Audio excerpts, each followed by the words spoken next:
येत्या 2024च्या विधानसभा निवडणुकीत महाराष्ट्रात एकूण 9,50,00,000 मतदार असणार आहेत। यातील केवळ 2% मतदार पहिल्यांदाच मतदान करणार आहेत। यात 4,90,00,000 पुरुष मतदार असून 4,60,00,000 महिला मतदार आहेत। तर 18 ते 19 वयोगटातील मतदारांची संख्या 16,90,000 आहे। असे म्हटले जाते की या मतदारांची संख्या केवळ 2%च आहे।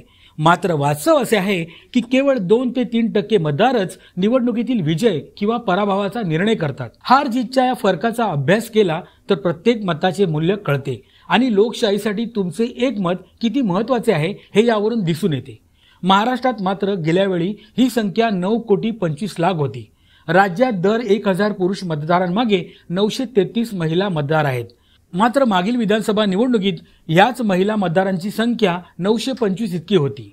म्हणजे मागील आणि आता होणाऱ्या निवडणुकीत महिला मतदार संख्येत फक्त 8 मतदारांचा फरक पडला आहे। म्हणजे लोकसंख्या वाढली आहे असं नाही, तर राज्यातील अंगणवाडी सेविका, महिला बचत गट आणि गृहनिर्माण संस्थांनी जी अपार मेहनत घेतली म्हणून मतदान अधिक झाले। महाराष्ट्रातील 36 पैकी 5 जिल्हे असे आहेत जेथे महिला मतदारांची संख्या पुरुषांपेक्षा जास्त आहे। ते जिल्हे म्हणजे सिंधुदुर्ग, रत्नागिरी, नंदुरबार, गोंदिया, भंडारा असे आहेत। महिला मतदारांनी पुरुष मतदारांपेक्षा कमी मतदान करू नये यासाठी सर्वतोपरी प्रयत्न केले जात आहेत।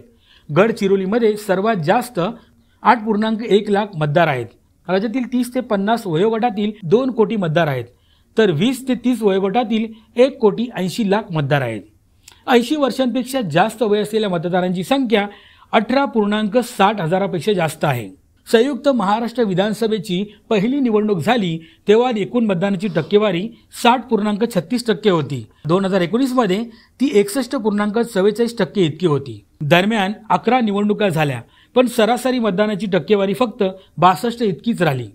1995 वगळता महाराष्ट्रात 71.61% मतदान झाले होते। देशात कमी मतदान होण्यामागे नक्षलवाद, दहशतवादी हे सर्वात मोठे कारण मानले जाते।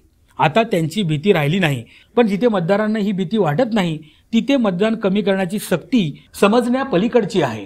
केंद्रशासित प्रदेश, पश्चिम बंगाल आणि आंध्र प्रदेशसह लहान राज्यांमध्ये मतदानाची टक्केवारी सुमारे 80% आहे।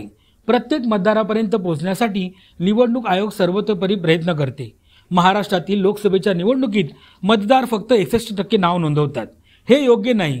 जर तुम्हाला राज्याचा, देशाचा विकास हवा असेल तर मतदान करा आणि लोकशाहीच्या या उत्सवात सहभागी व्हा।